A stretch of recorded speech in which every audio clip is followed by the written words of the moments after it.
At this time, I'm going to bring on Dr. Charisse Burden-Stelly. Okay, she is a 2021 visiting scholar in the Race and Capitalism Project at the University of Chicago. Okay, she is an assistant professor of African Studies and of Political Science at Carleton College. She is a member of the Black Alliance for Peace Coordinating Committee. She is a scholar of critical Black studies, political theory, political economy, and intellectual history.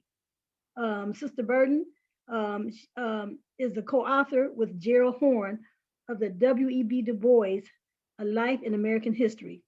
She is currently working on a book manuscript entitled Black Scare, Red Scare, Anti-Blackness, Anti-Communism, and the Rise of Capitalism in the United States. Make sure you guys try to check those out now. And finally, Burden-Stelly's published work appears in journals including The Small Axe, Souls, Du Bois, Review, Socialism and Democracy. That was a Du Bois Review, I'm sorry. Socialism and Democracy, International Journal of Africana Studies, and the C.L.R. James Journal. Her public scholarship can be found in venues including Monthly Review, Boston Review, and Black Perspectives. She is the host of the Last Dope Intellectual Podcast. Look for it. Check it out, which is part of the Black Power Media Network and the co-editor of the Black Agenda Review, which is part of the news outlet of the Black Agenda Report. So with that in mind, I'd like to ask Dr. Charisse Burden-Stelly. I mentioned it, but I want to emphasize it now. She's here representing the Black Alliance for Peace at the University of Chicago, Race and Capitalism. All right, go right ahead, sister. Thank you so much. I am so embarrassed by that long bio. It was completely unnecessary. I'm so sorry, y'all. But I'm so thrilled to be here today, and I want to thank the A-APRP-GC and my dear comrade, Dr. Layla Brown for having me here today. So I'm going to offer some brief remarks about historical engagement with African women's triple exploitation and oppression, with a particular focus on Black women in the United States in the 20th century. And so I think my paper will primarily be most useful thinking through political education and how we might understand the multiple ways in which Black women have been oppressed historically.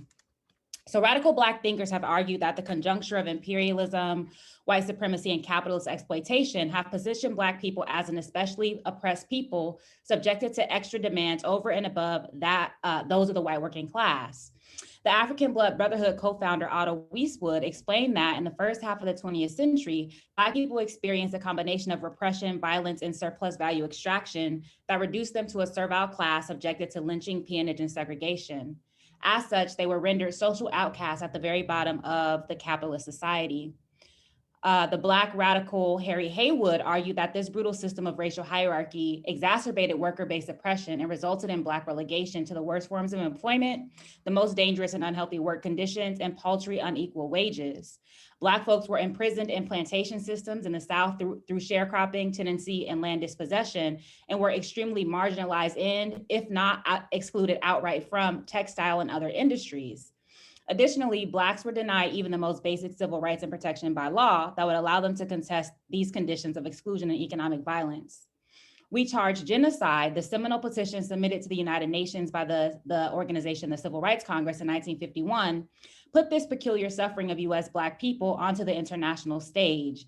It meticulously documented the past and present subjection of Black people to, quote, institutionalized oppression through constant and invariable discrimination in employment, low wages, enforced living in ghettos, denial of equality of accommodation and services, as well as equality in courts, end quote. The petition further argued that their super exploitation was sustained by genocidal terror, white supremacist law, and the drive of monopoly capitalists for super profits. An important development regarding super exploitation came through the advancement of triple exploitation and oppression as a means of analyzing Black women's particular experiences. In 1975, the Black Women's United Front— no, you didn't. In 1975, the Black Women's United Front In 1975, the Black Women's United Front proclaimed that the triple exploitation and oppression of Black women demanded the smashing of monopoly capitalism and a move toward socialist revolution. They were building on insights of radical Black women from the 1930s. In 1936, Louise Thompson employed triple exploitation and oppression to explain that Black women's oppressive relationship to the mode of production was based on their race, gender, and subordination in the labor market. Black militants Marvell Cook and Ella Baker published an article the previous year in which they studied super exploitation as related to Black domestic workers. Cook and Baker explained that the conjuncture Jim, why do you racialized... drink all the fucking beer? Sorry. Sorry. Oh, shoot, okay. Is my mic on? Okay. Sorry. So Cook and Baker explained that the conjuncture... Let me start from here. Okay, Black militants Marvell Cook and Ella Baker published an article the previous year in which they studied super exploitation as it related to Black domestic workers. Cook and Baker explained that the conjuncture of racialized womanhood and structural poverty, deeply intensified by the Great Depression, forced domestic workers to pauperize their labor for the abysmal wage of less than 30 cents an hour. Here, labor exploitation was gendered insofar as domestic work was conventional women's work, and it was racialized insofar as Blackness fitted this group of women for low wage, unprotected, and contingent labor. Patterson, Cook, and Baker proved that the contours of exploitation could only be understood when race, gender, labor, and material conditions were taken into account. In 1940, radical Black activist intellectual Esther V. Cooper took on triple exploitation and oppression from a different angle. In her master's thesis, she argued that given the triple exploitation and oppression of Black domestics, their organization and unionization was essential to socialist revolution. Excluding them from trade unions and the organized labor movement not only marginalized a key demographic of the proletarian struggle, but also reified Black women's super exploitation by excluding them from labor protections afforded to other classes of workers. So in other words, it propped up the labor aristocracy. The argument that Black women are unorganizable was based on false and anti-Black assumptions that continue the social stigma and vulnerability of this class of workers. For the communist luminary Claudia Jones, Black women's super exploitation was revealed through their unique relationship to the mode of production, the labor market, and the social relations that reduced them to the status of absolute other. In her 1949 article, An End to the Neglect of the Problems of the Negro Woman, Jones concluded that the empowerment of Black women should be prioritized because given their special form of subjection, they were the most militant and therefore the most essential to socialist revolution. She forcibly argued that Black women's responsibility as partial or sole breadwinners, their treatment in the labor market, and their active participation in the social, political, and economic life of the Black community, in other words, their experience of super exploitation and their tireless efforts to eradicate its conditions, rendered them the real active forces. Mom, do we have any more toilet paper? The organizers and the workers. Oh, shit. Okay. The intellectual ground cleared by analyses of triple exploitation and oppression in previous decades was sown by radical Black women's organizations like the Third World Women's Alliance and the Combahee River Collective, founded in 1974. Echoing Esther V. Cooper, Maxine Williams and Fran Beal pointed out that Black women continue to be overrepresented in non-unionized and service-based occupations, which transformed them into a supply of surplus and cheap labor that was remunerated terribly, denied workforce advancement, restricted to the most exploitative forms of labor, and excluded from or subordinated in unions. Like Louise Thompson and Claudia Jones, Williams and Beal used the triple exploitation and oppression of Black women to expound the specificities of their super exploitation. Along with being economically exploited as a worker, being used as a source of cheap labor because she is a female, and being treated even worse because she is Black, Williams explained the double exploitation of Williams explained the double exploitation of Black women in the form of them working in somebody else's private household and then having to take care of their own households. Beal added that Black women were forced to work in white people's kitchens because Black men were often excluded entirely from the labor market, and these material demands resulted in turmoil within Black family structures and the disruption of Black relationships. Moreover, Black women had the burden of caring for white folks' children before tending to their own, a structural reality that led to the ideological denigration of Black women who were misconstrued as the arbiters of Black family dysfunction. It's important to note that Black men also contributed to the analysis of Black women's triple exploitation and oppression. In a 1968 essay entitled Black Women and Birth Control, for example, Julius Lester offered a Black male perspective on the ways that the imposition of motherhood gendered Black women's super exploitation. He argued that Black militant that the Black militant rejection of birth control and the romanticization of Black motherhood enslaved Black women to their bodies and foreclosed their possibility of being a total revolutionary. Moreover, reducing Black women's role in liberation to reproduction eliminated half of the Black community's revolutionary potential. There is power in numbers, he wrote, but that power is greatly diminished if a lot of those numbers have to sit at home and change diapers instead of being on the front lines where most of them would rather be.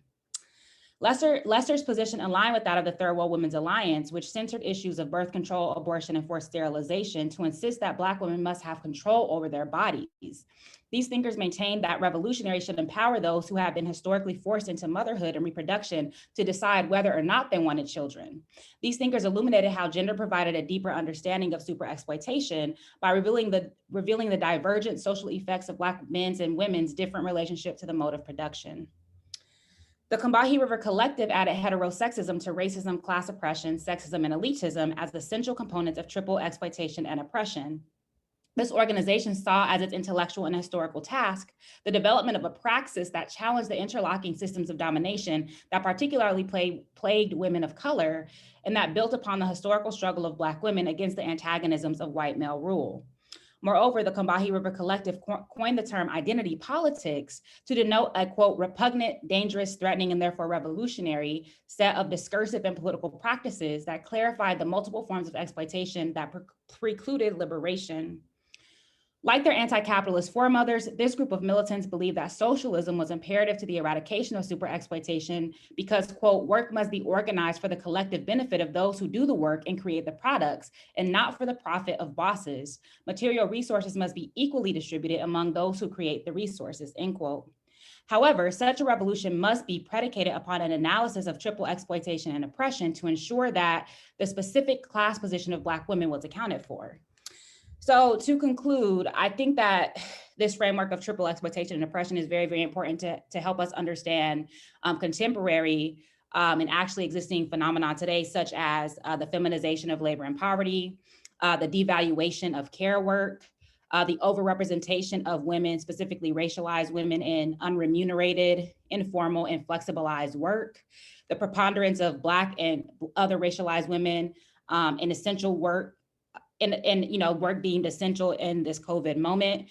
And so we talk a lot about intersectionality. I want us to bring triple oppression and exploitation back on the table in terms of how we understand our material conditions. Thank you. Thank you so much, sister. Thank you so much. At a Black Alliance for Peace protest in front of the Haitian consulate in Chicago, back on March 15th, that organization came to the conclusion that we will never retreat, even when they attempt to confuse us with intersectional imperialism and identity reductionism. Make sure any question that you have for this sister and the Black Alliance for Peace, you're writing those down because you will get a chance to ask those.